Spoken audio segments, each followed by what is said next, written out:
Commander Jake Morrison had lived through more combat zones than most men could imagine. In his 15 years with the Navy SEALs, he had operated in Afghanistan, Iraq, Syria, and in places that never officially appeared in mission reports.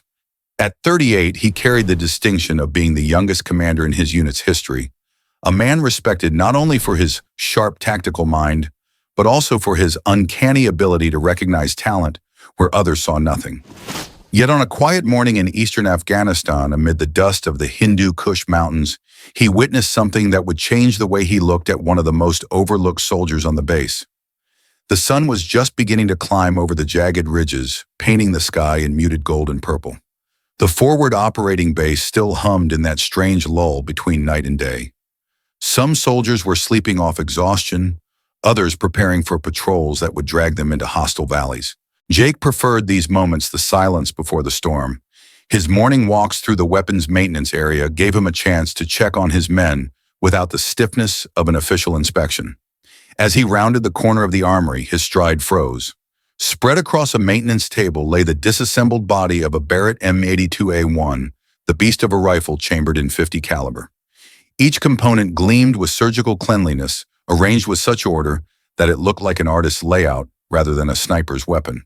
And there, bent over the table with calloused hands working in deliberate rhythm, was Staff Sergeant Elena Vasquez. She was nothing like the movie version of a sniper. Barely 5'4", dark hair tied into a regulation bun, her desert camouflage uniform worn from field time rather than desk duty. Her hands moved with the same ease a pianist might have when playing a familiar score. There was no drama, no wasted movement. Just calm, methodical attention, like someone treating the rifle not as a weapon, but as an extension of her own body. Jake had seen many snipers in his career.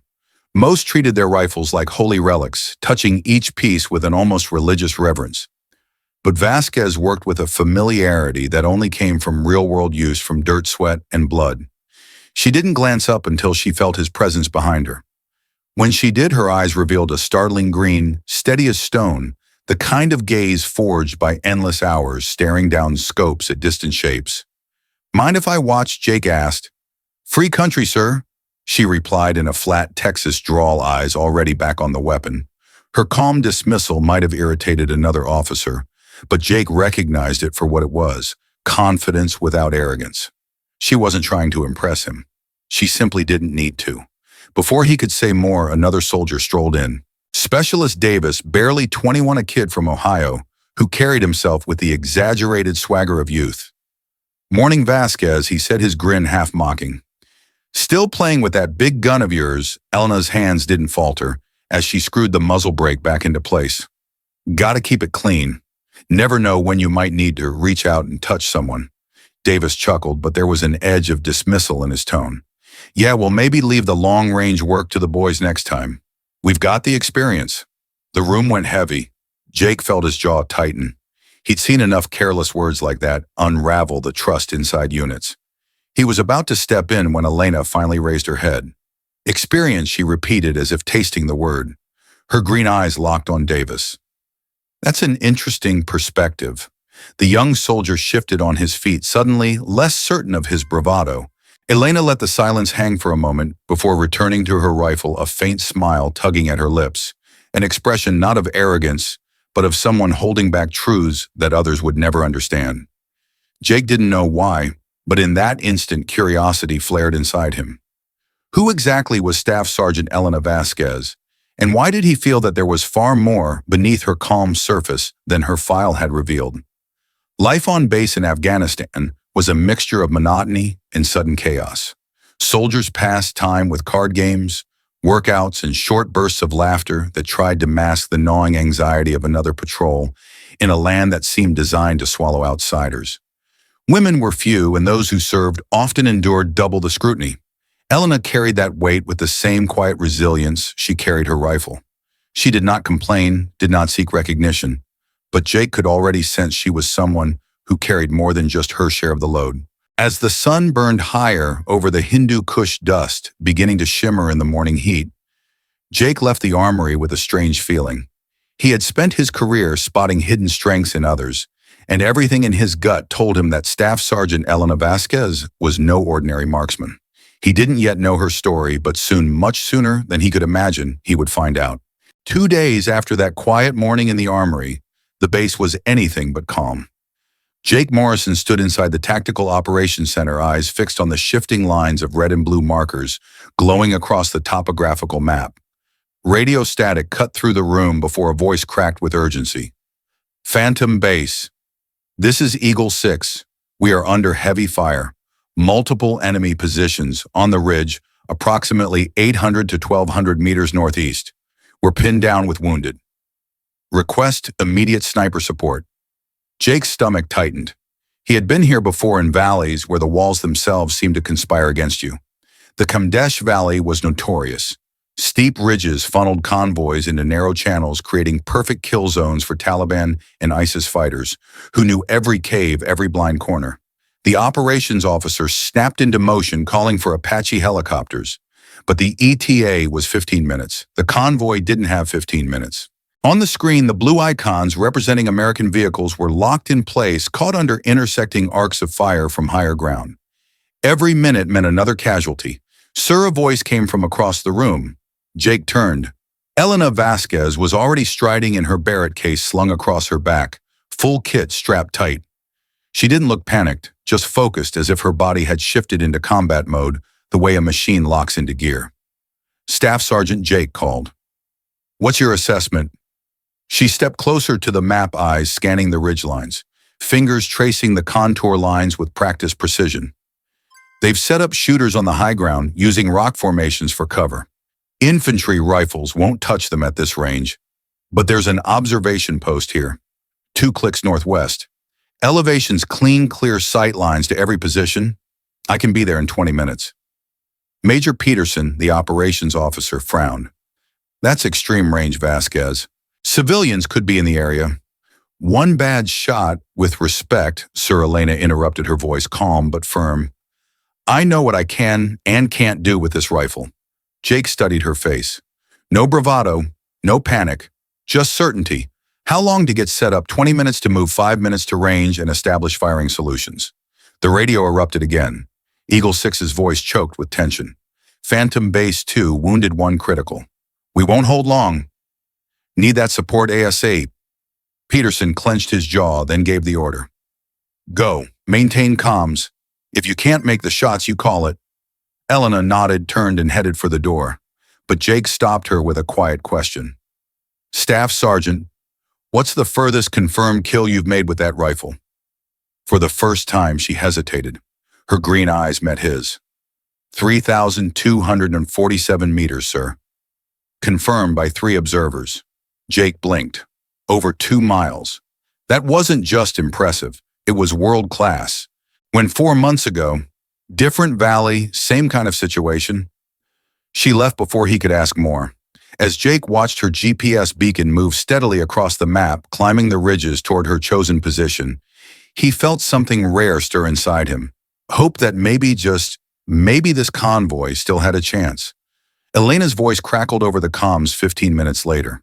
Her breathing was steady, almost unnervingly calm, given she was carrying nearly 50 pounds of gear up a jagged slope. Phantom Base, Overwatch 1. In position. Beginning target identification. Jake raised his binoculars, though, even knowing where to look, Elena was little more than a shadow against stone. Her voice flowed into the room like measured poetry. 4 enemy positions. Nearest at 930 meters. Furthest at 1260. All in hard cover, natural rock. Wind steady 4 to 6 miles per hour from southwest. Atmospheric conditions favorable. She wasn't just describing targets, she was solving an equation. Distance, wind pressure, movement angles. All processed in real time with lives hanging in the balance. Engaging primary. The operations center fell silent. Then boom. The deep, thunderous crack of a .50 caliber echoed across the mountains. Seconds of tense static followed until her voice returned calm and clipped. Target down. Engaging secondary. Another 47 seconds ticked by. Jake's hands unconsciously curled into fists. Then the second shot rolled across the valley. Phantom Base, Overwatch 1. Second target neutralized, remaining fighters shifting positions, predicting movement to Northern Ravine. Lieutenant Collins, the convoy commander, came alive on the radio. Whatever angel you've got up there, keep her on it. Enemy fire easing up Elena's fire wasn't just killing, it was breaking morale. Jake knew well that the psychological shock of being hunted from over a mile away could unravel even the most determined fighters. Suddenly, the enemy who had held all the advantage were scrambling, uncertain where death was coming from. But it wasn't over. Minutes later, Elena's tone sharpened. Phantom base observing secondary enemy force. 8 to 10 fighters, heavy weapons, moving to western approach. They're setting up at the bridge crossing. Jake cursed under his breath. The bridge was the convoy's only way out. If the enemy secured it, the Americans would be trapped again, this time with no escape. Range Peterson asked. Estimated 1,600 meters. I'll need to reposition. Can make it in 12 minutes. But shots will be at the edge of what this system can do. Jake grabbed the radio himself. Overwatch 1, can you stop them? A long pause, then quietly, sir, I can disrupt them. Maybe by enough time. But I can't promise clean kills. Jake closed his eyes. In 15 years, he had made countless life-or-death decisions. This one felt different. He was about to stake the lives of dozens of soldiers on a woman he had known for only days. But everything in his gut told him she was the only chance. Overwatch 1, you're cleared to reposition and engage. The convoy's survival depends on it. Understood. Moving now. The radio filled with the sound of her controlled breathing boots grinding stone. On the map, her beacon moved across impossible terrain with machine-like efficiency. Jake watched silently, praying while the convoy below crawled toward the bridge, every tick of the clock pulling them closer to either survival or slaughter. The convoy made it across the bridge. Relief poured through the radio in broken voices, officers thanking an unseen guardian angel who had kept death at bay. But inside the Tactical Operations Center, Jake Morrison was silent. His eyes lingered on the moving dot that marked Elena Vasquez's position. He knew what he had just witnessed was no ordinary marksmanship. This was something else, something beyond the limits of standard sniper training. Hours later, when Elena finally returned, dust coating her uniform and fatigue pressing on her shoulders, Jake found himself studying her like a puzzle. She checked in her Barrett with the same methodical discipline, as if nothing extraordinary had happened.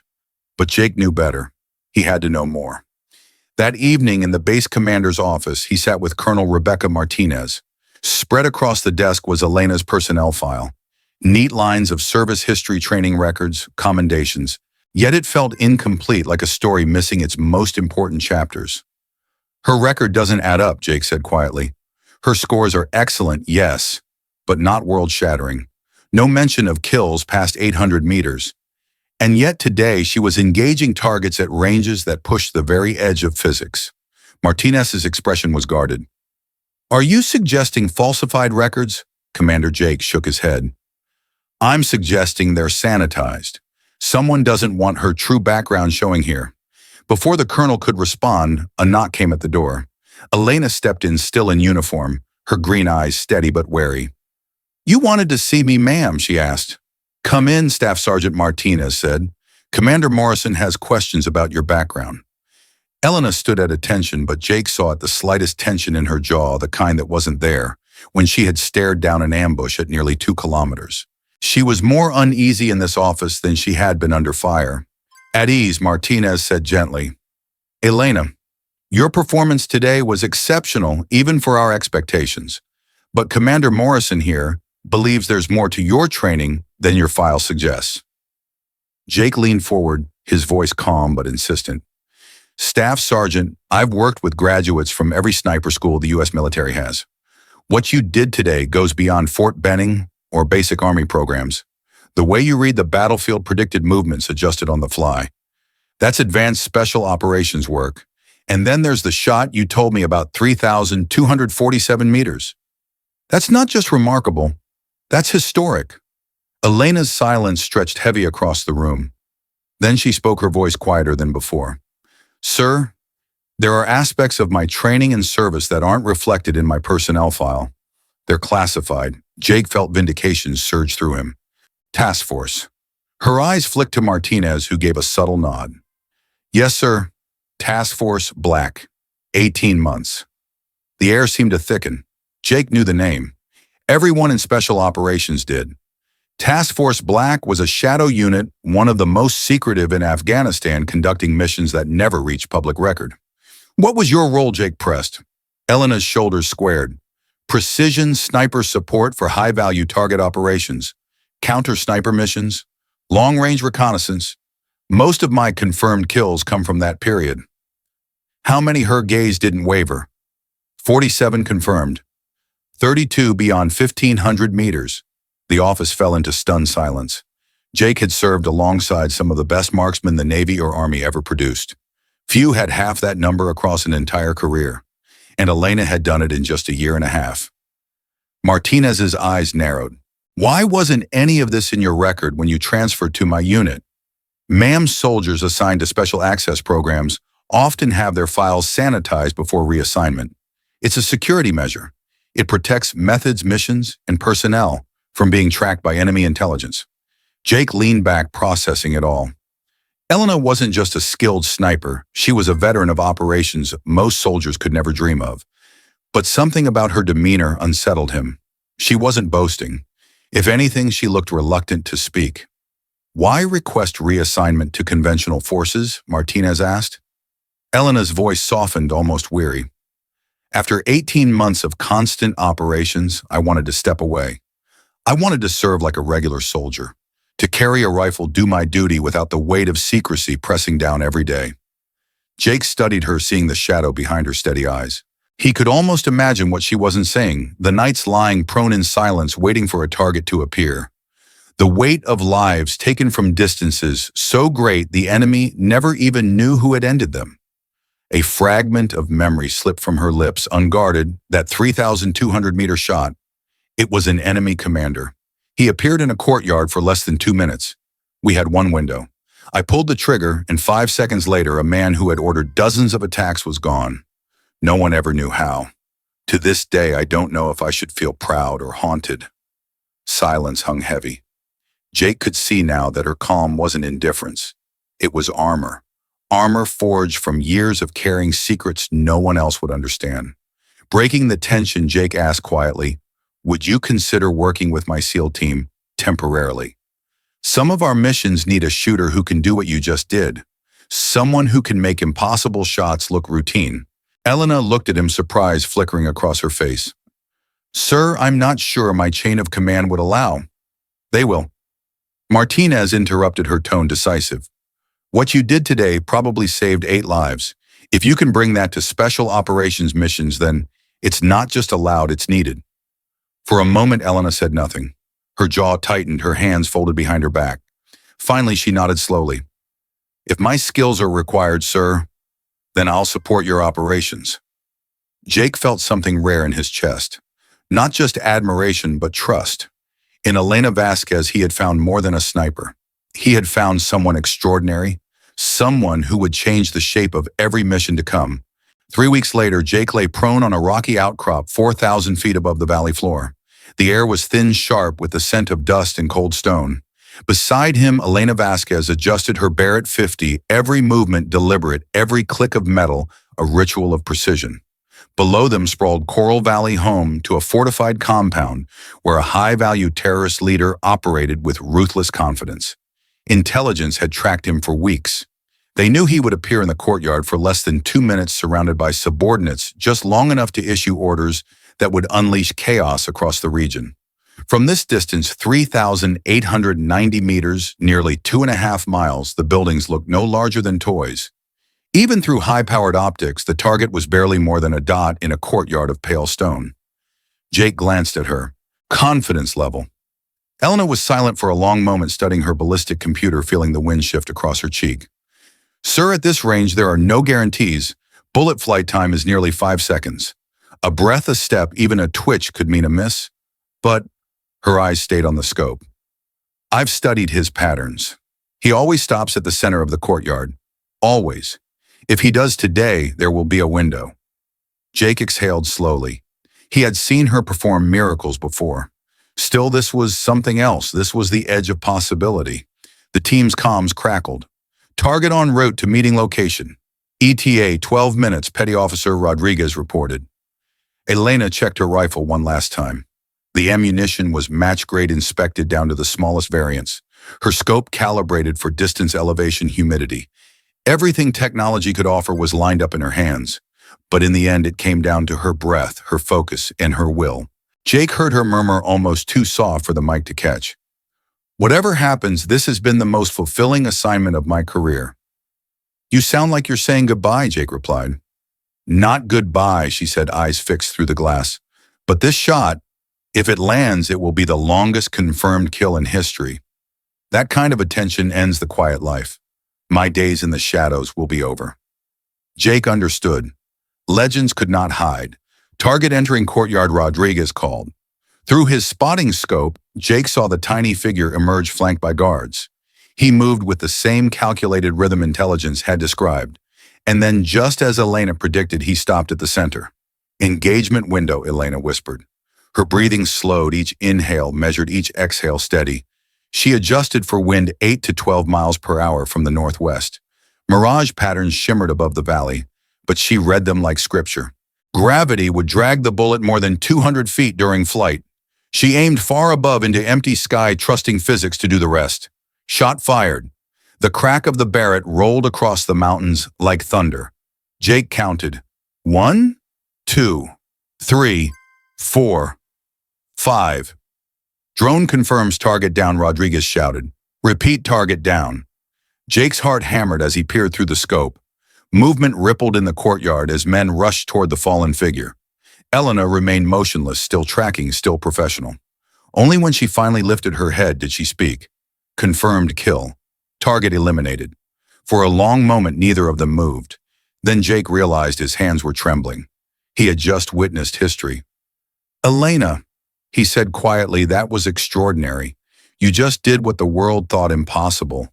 Her expression was calm, almost somber. "Sir, I only did my job. Nothing more." Jake studied her face.